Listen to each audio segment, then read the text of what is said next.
সিলেট নগরীর ঐতিহ্যবাহী কিন ব্রিজে দীর্ঘদিন ধরে স্ট্রিট লাইটের বাল্বগুলো অচল হয়ে পড়ে আছে। ফলে সন্ধ্যার পর থেকেই পুরো ব্রিজ এলাকা অন্ধকারে ঢেকে যায়। আর এই অন্ধকারের সুযোগ নিচ্ছে অপরাধীরা। বাড়ছে ছিনতাইসহ নানান অপরাধ কর্মকাণ্ড। নগরবাসীর অভিযোগ, সন্ধ্যার পর ব্রিজে চলাচল করাটা হয়ে উঠেছে ঝুঁকিপূর্ণ। পথচারী ও মোটরসাইকেল আরোহীরা নিয়মিতই ছিনতাই ও চুরি ডাকাতির শিকার হচ্ছেন। বিশেষ করে নারীরা ব্রিজ দিয়ে চলাচল করতে ভয় পাচ্ছেন। সরেজমিনে দেখা যায়, সিলেটের ঐতিহ্যবাহী কিন ব্রিজের উত্তর দিকের ফটক থেকে দক্ষিণ দিকের ফটক পর্যন্ত স্থানের প্রতিটি বাতি নষ্ট। পাশাপাশি এখানে একদল যুবক অবাধে বসে মাদক সেবন করছে। মাঝে মধ্যে দু একটি মোটরসাইকেল পারাপার হলেও পুরো ব্রিজটি যেন এক ভয়ঙ্কর ভুতুড়ে ব্রিজে পরিণত হয়েছে। স্থানীয় এক পথচারী আব্দুল হাকিম বলেন, প্রতিদিন সন্ধ্যার পর ব্রিজে অন্ধকার নেমে আসে, তাই ছিনতাইকারীরা সুযোগ পায়।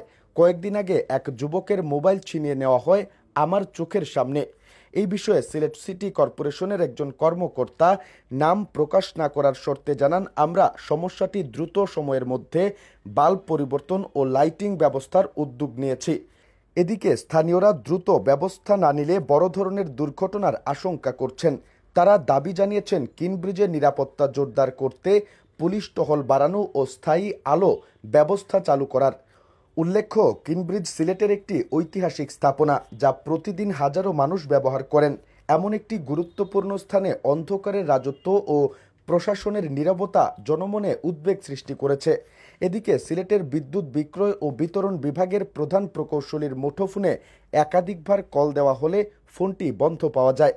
এদিকে সিলেট মেট্রোপলিটন পুলিশের উপ পুলিশ কমিশনার মোহাম্মদ সাইফুল ইসলাম জানান, সিলেট নগরীতে অপরাধ রুখতে সবসময় পুলিশ সজাগ রয়েছে। পাশাপাশি রাতে বিশেষ করে নগরীর গুরুত্বপূর্ণ স্থানে পুলিশের টহল টিম বৃদ্ধি করা হয়েছে।